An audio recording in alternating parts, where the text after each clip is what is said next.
madre cuando te parió y te quitó el mundo. Corazón ella no te dio para amar segundo. Corazón ella no te dio para amar segundo.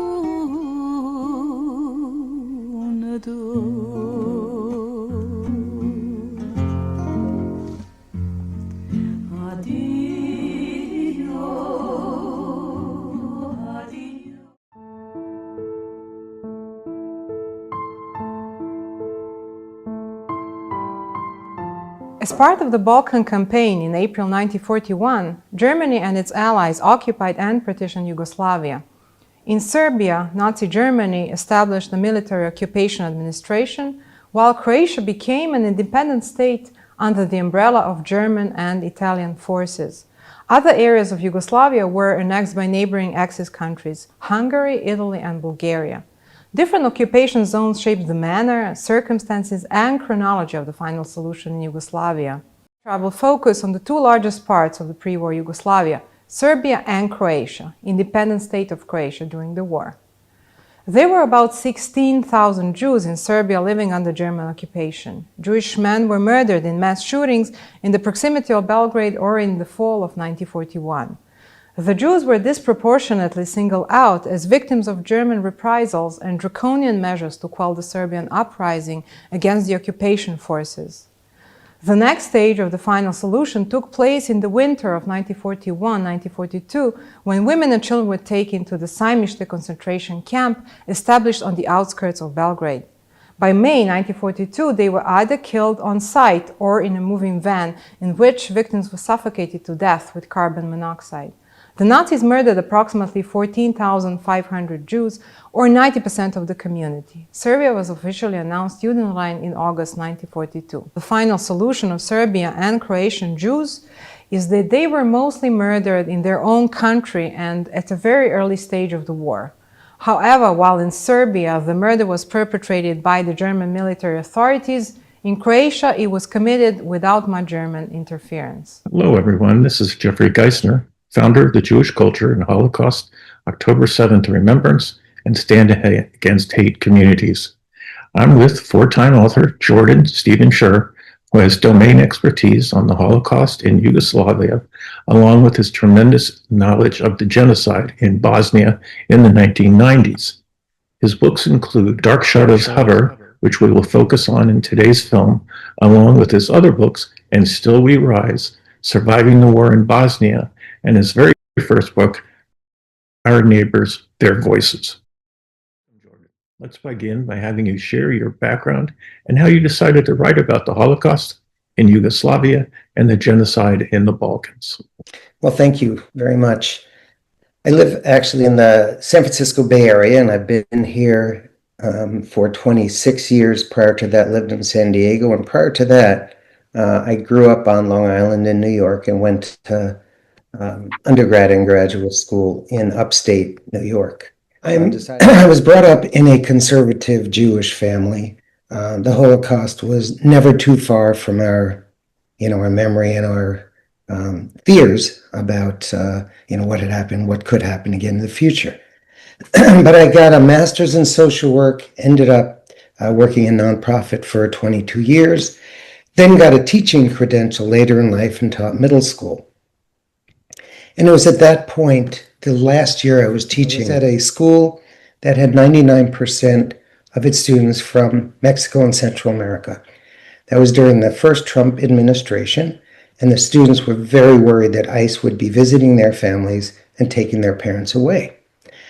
And I'd had it, being second-generation American Jew, understanding that most of us who've come to this country are immigrants, right? Except for the native people who lived here. I wrote a book called Our Neighbors, Their Voices. That's hard because I interviewed 12 people from different countries, including Mexico, Guatemala, Iran, Vietnam, Ethiopia, Cyprus and other places, I interviewed people who had emigrated from their country to the US to prove that these are folks, most people who come here are not looking to commit crime, okay, as had been stated by some, in politics. And I met two women who were children during the war in Bosnia in the 1990s. Both of them were 7 years old. Both of them had to flee for their lives with their parents. I knew nothing about Bosnia or the war in Bosnia and the genocide that was committed there. And it got me to wonder, if I don't know much about what happened in the war in the 90s, I wonder how many others do. And I have, friends who are certainly and relatives who are educated. They didn't understand or know much about what happened. From 1992 to 1995, Bosnia and Herzegovina was the scene of one of the darkest chapters in modern history, the Bosnian Genocide. The conflict erupted as the country declared independence from Yugoslavia, sparking violent ethnic tensions. Bosnian Serb forces, with the backing of the Yugoslav army, launched a campaign of ethnic cleansing against Bosniak, Bosnian Muslim, and Croatian civilians. Over 100,000 people lost their lives, and millions were displaced. The world watched in horror as atrocities like the Srebrenica massacre unfolded. After the war, the International Criminal Tribunal for the former Yugoslavia prosecuted key figures responsible for these crimes. The Bosnian genocide remains a stark reminder of the horrors of ethnic hatred and the importance of international justice.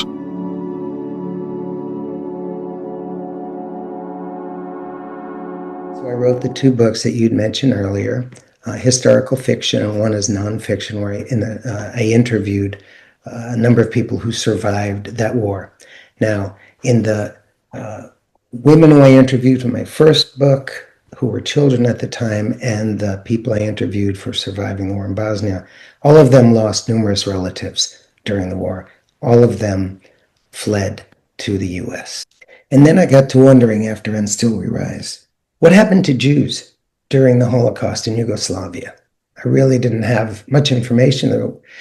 There aren't a lot of books about that. The country consists of 6 constituent republics: Serbia, Croatia, Slovenia, Bosnia and Herzegovina, Montenegro, and Macedonia. Vojvodina and Kosovo are defined as autonomous provinces of Serbia. The Communist Party also leaves the choice of official language to the individual regions. To imagine, but take a second and think about this. During World War II, there was a camp in the former Yugoslavia that a Holocaust survivor and historian called worse than even Auschwitz in terms of brutality.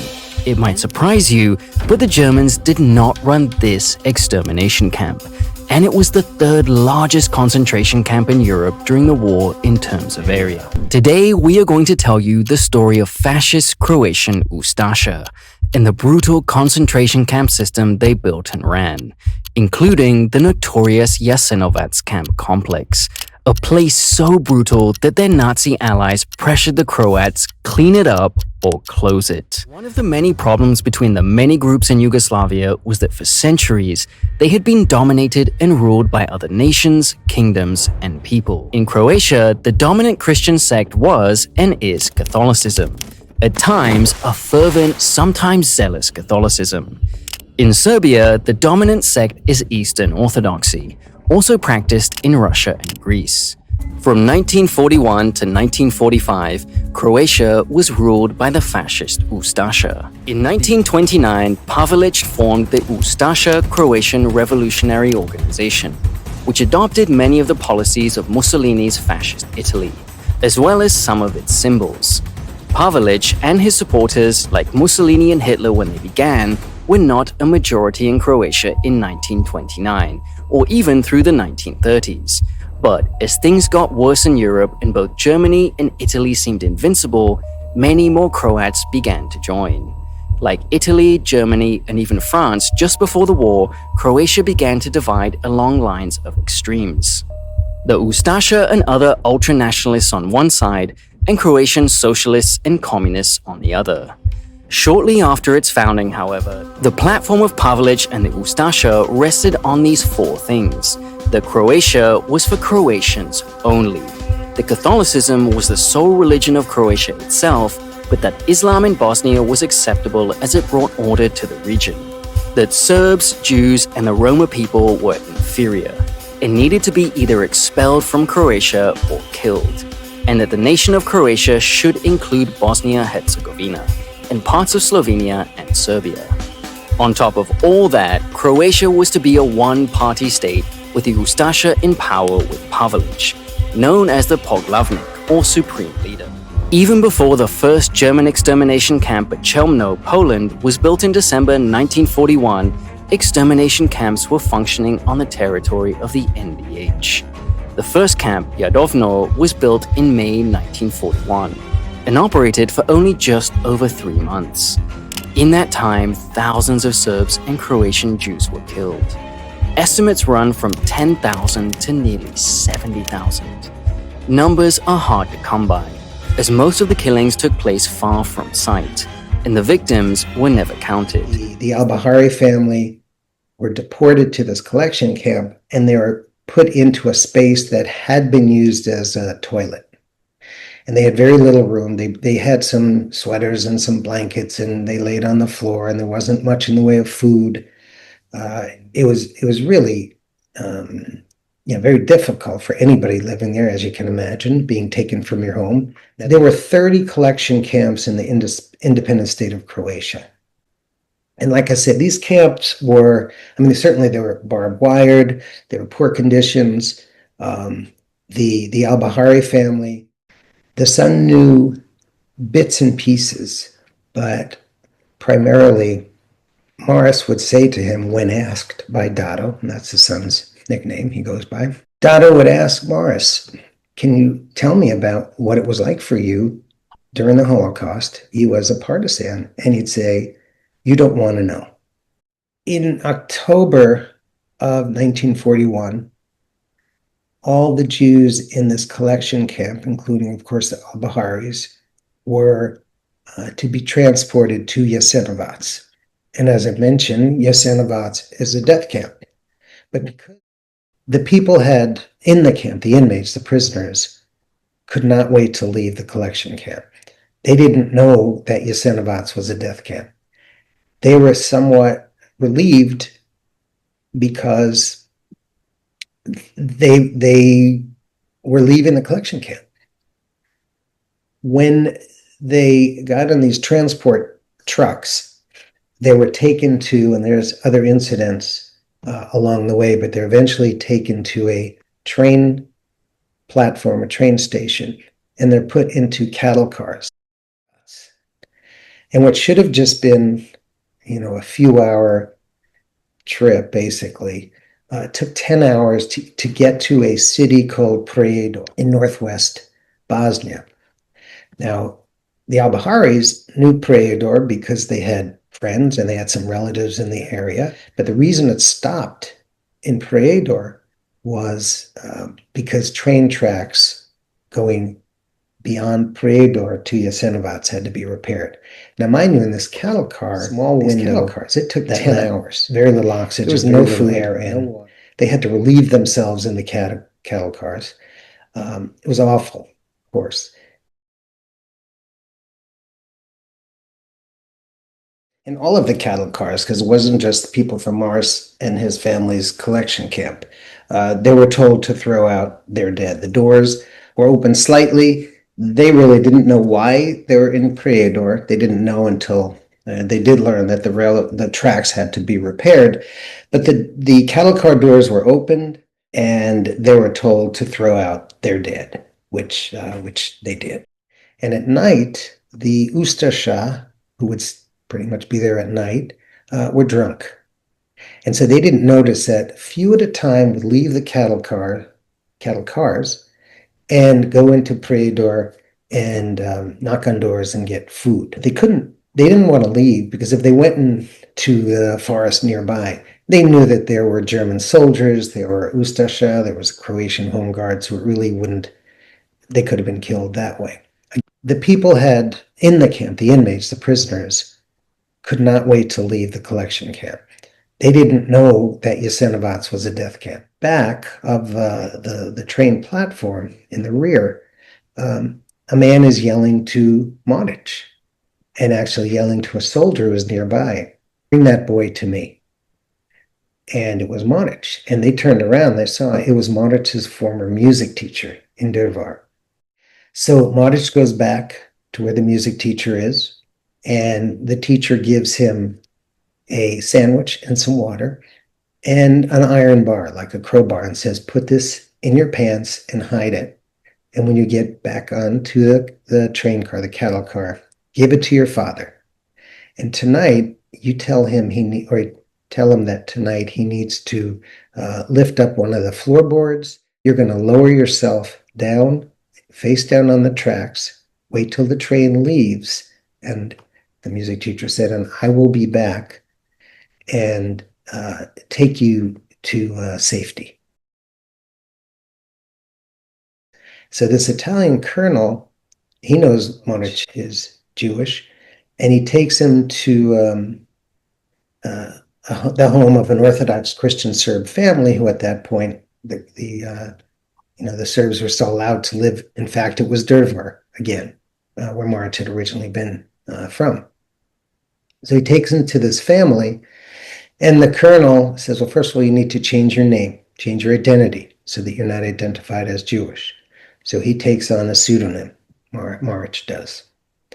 And for a couple months, the colonel says, "Every day I want you to come to this cafe. My soldiers are there. They're going to get you warm bread and treats and coffee and those things." So he would go there, and they sort of almost adopted him. These soldiers did. So he was treated well. And the family he lived with treated him quite well. Now, again, he didn't know where his family was. That was a constant concern and constant worry for him. But after 2 months of living there, the colonel said to Moric, "You need to leave because the Germans are going to be coming to Dervar any day now." He escapes into the mountains, and he's there for several weeks. And he identified himself as a wolf alone in the woods, and he sort of felt like that. He was quite alone at 12. And he survived on, because he was there for a number of weeks, winter grasses, berries. The colonel had given him a pair of binoculars. So he would go to the edge of the forest when he was wandering to different villages to see if they were controlled by the partisans or the Germans. If they were the partisans, he'd go into the village, knock on doors, and get food. After several weeks, and again, I'm just amazed how he survived, a partisan patrol sees this sleeping boy. They wake him up, and he's stunned, and they essentially say to him, "Come with us, because if you stay out here, you will eventually die. Come with us, and you can join our movement, our resistance movement." And they take him back to their camp. It's actually a couple hours away. And from there,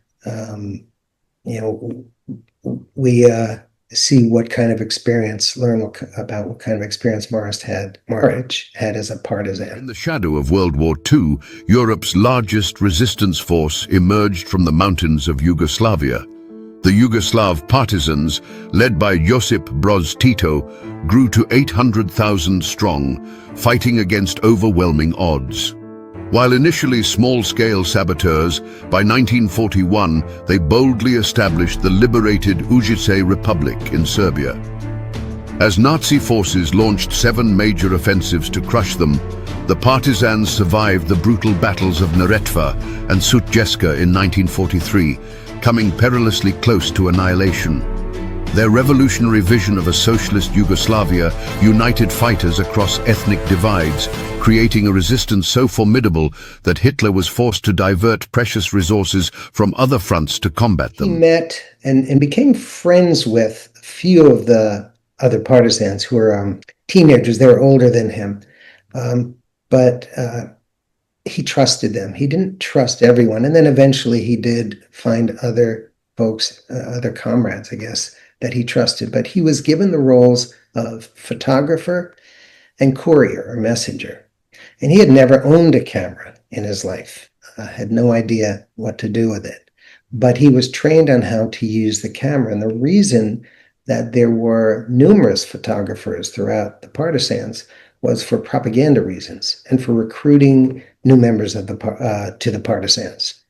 He learned to take photographs of victories, the triumphant return of his comrades from battle, or just them relaxing and resting, or maybe even having more joyous times. The Partisans sang a lot of songs, a lot of sort of songs from the Spanish Civil War, for example.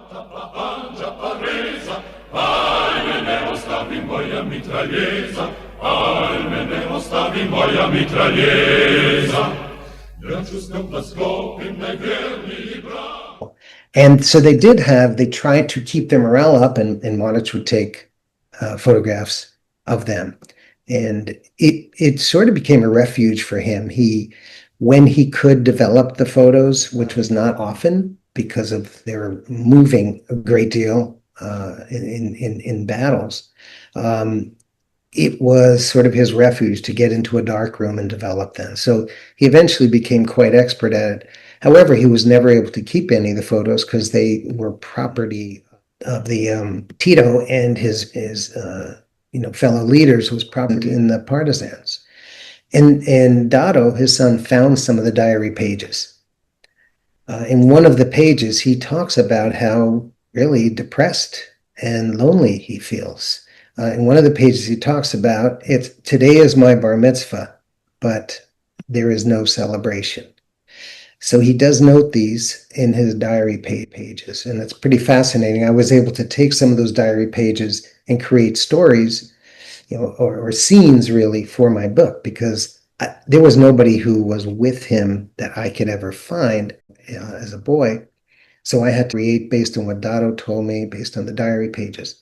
But in one scene that's in my book, he has a mission. He has to go 20 kilometers to deliver a message to another commander.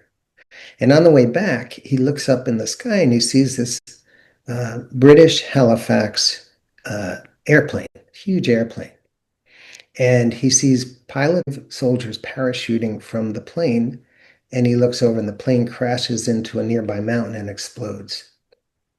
So Moric, by the way, his nickname was Machi, which meant wildcat. That saved him, his ability to do that. But Machi races over to see about these soldiers who parachuted down. They pull out their guns because they don't know who he is. And so he drops his backpack, and he raises his hand, and Moric spoke a little German, and so he says, "Sprechen Sie Deutsch," and a little Italian, parla Italiano, and none of the soldiers do. But then he speaks Ladino. Ladino, the language of the Sephardic Jews. Originally, Ladino was born after the expulsion of the Jews from Spain in 1492. In exile, it spread across communities of the Ottoman Empire. Over time, it blended Old Spanish with Hebrew, Turkish, Arabic, and Greek. In daily life, it was used to speak, sing, pray, and tell stories.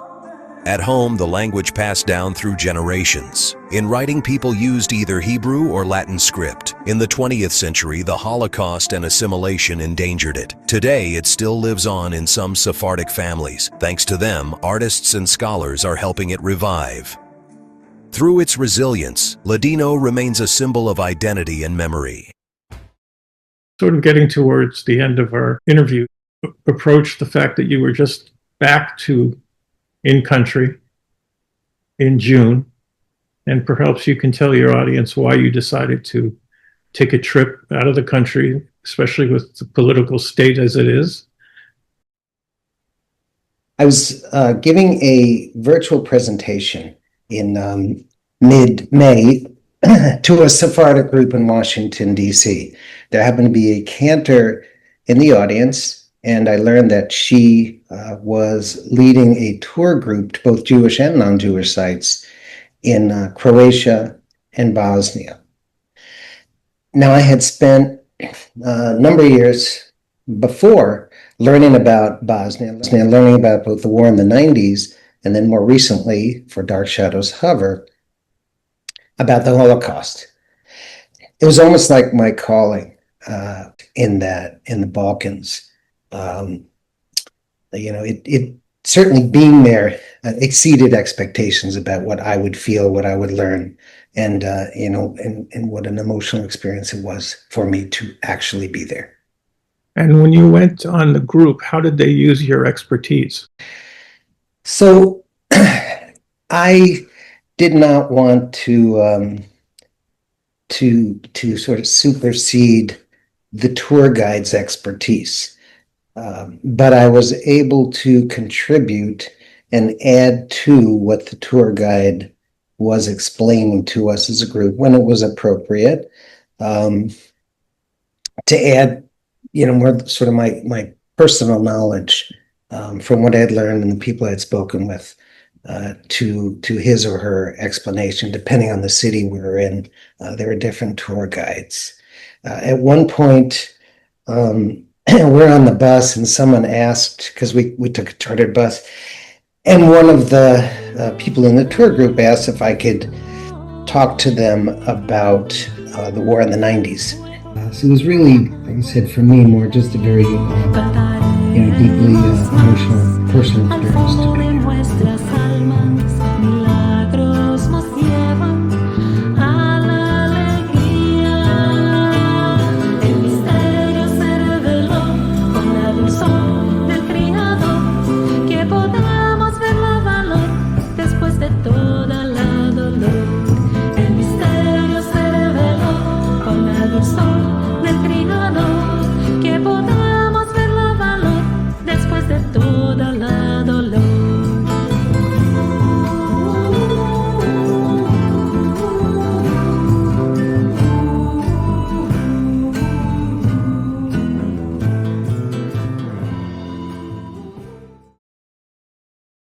Most profound was going to Jasenovac.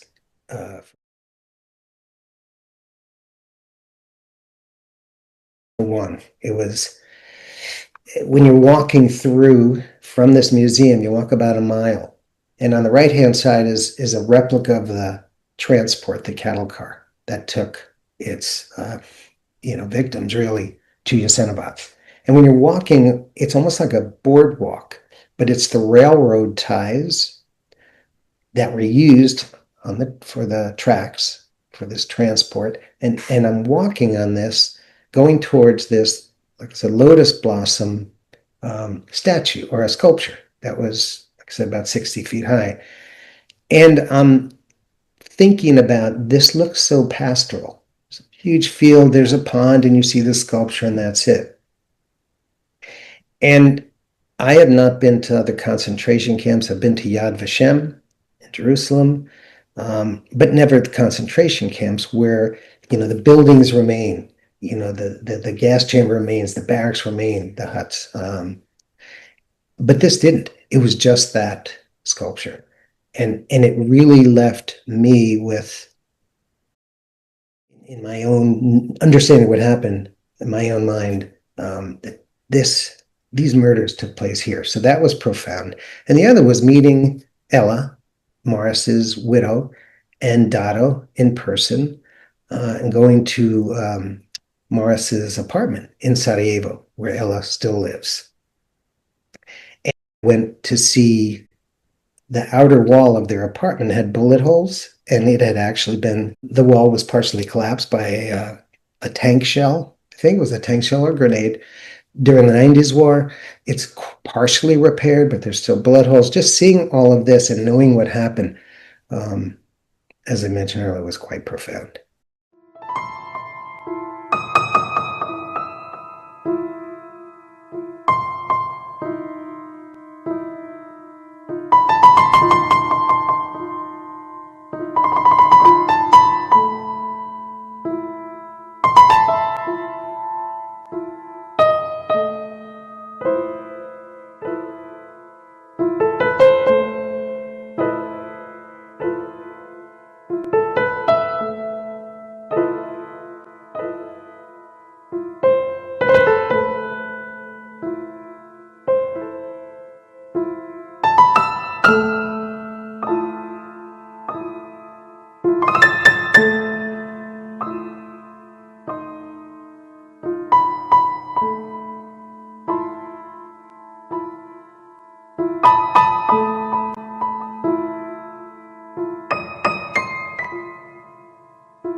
That's my town, Sarajevo. You can see here old tile Sarajevo, and the left side is new Sarajevo. Before Second World War, in that style live Christians, Muslim, and much Hebrew people. The synagogue, much family Jews.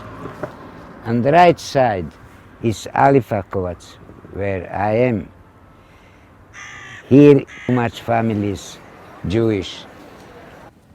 Cordoba is first region leave the Spain and gone in Venezia.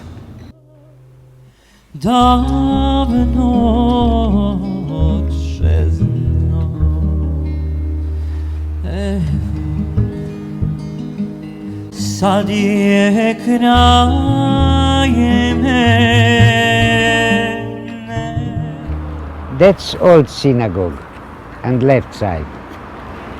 In Ladino language, Alcal Nuevo, new synagogue. And before Second World War, when I be child with my mother and father, I visit for Shabbat that synagogue. No, oh my God, my heart is yours. That's Cortijo, you know. That is one garden where after Inquisition live together all Sephardim, not ghetto, we are free, but like ghetto, live together here. Before, in 16th centuries, here was homes with apartments, deal apartments for Jewish family here all, and that synagogue. This building is Jewish school, Hebrew school for learning for young people, and upstairs is seminar for rabbis. Every Sunday we visit here to learn, pray the God, like young people. Now is not Hebrew school, now is another offices, because not Hebrew, not school. That's my school in Ladino Maldar. Before Holocaust, here was mezuzah, but now not. But I kiss a wall without mezuzah. Before war, with me, 3 sisters, my uncle. That's one family, you know, very large. And in Alifakovac, we are all together, one home, another home from my uncle, and about 37 members. We are together for Shabbat, for holidays. We are all together for people, for child. And we have one song, give me, Echu Muna in Ladino, Echu Muna Bombonicha. Put out one bonbon for me. Echu una bombonicha para mí, echu una bombonicha para mí. Every morning we sing that and open window and put out switches. Y montañas por aires, ansiosas y montañas por aires, ansiosas.